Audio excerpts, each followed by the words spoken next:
Publicisti Lis Bukuroca ka komentuar deklarimet rreth punës së Bedri Hamzës, sa kishte qenë ministër i financave. Bukuroca përmes një shkrimi në Facebook ka kërkuar që të gënjejnë, por me shije, sipas tij duhet të gënjejnë për tokë që të mos i humbasin edhe ata pak votues që ju kanë mbetur.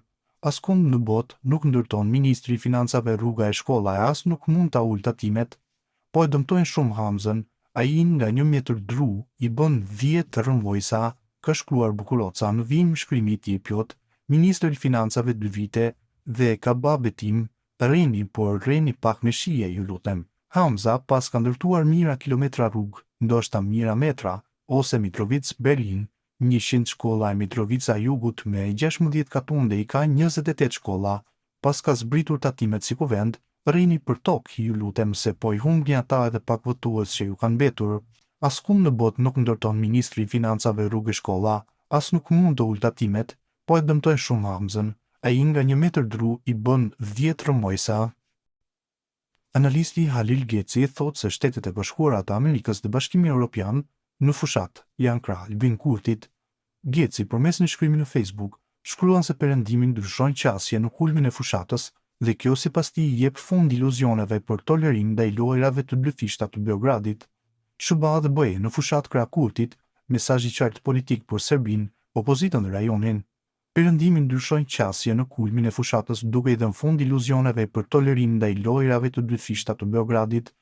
Nuk është as pak të rastësi që në kulmin e fushatës zgjedhore, Bashkimi Evropian heq sanksionet ndaj Kosovës, ndërsa Shtetet e Bashkuara e fusin vendin në ombrellën e tyre të sigurisë.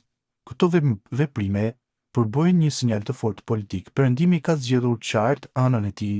SBA dhe BE, pas vitesh përpjekjesh për të joshur dhe bindur Serbinë që të largohet nga ndikimi rus, kinez dhe ai i Koreas së Veriut, duket se kanë arritur në përfundimin se Beogradi ka luajtur vazhdimisht lojë të dyfishtë. Serbia ka përfituar nga tolerimi i perëndimit, ndërsa paralelisht ka forcuar aleancat me kundërshtarët strategjik të tij. Kur u bë qartë se kjo qasje nuk po prodhon rezultate, SBA dhe Bashkimi Evropian ndryshuan kurs.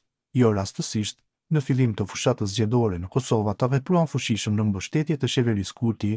BE hoqi sanksionet ndërsa SBA arriti ndjeshëm garancitë e sigurisë për Kosovën, shkruan Geci. Tutje Geci thotë se veprimet e fundit të SBA-s dhe Bashkimit Evropian tregojnë se aleancat nuk ndërtohen mbi servilizëm.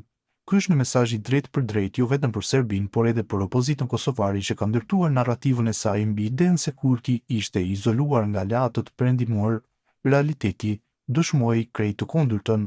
Në gjuhën politike, kjo do të thotë se perëndimi i ka thënë Serbisë, loja mbaroi, ndërsa Albin Kurti i është dhënë sinjali se qëndrueshmëria dhe moslëkundja ndaj presioneve kanë qenë strategji e drejtë, edhe pse e vështirë.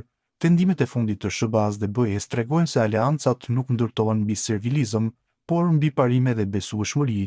Kosova për herë të parë pas shumë kohësh po trajtohet si partner serioz i sigurisë perëndimore, ndërsa Serbia po përballet me pasojat e politikës së saj të paqartë.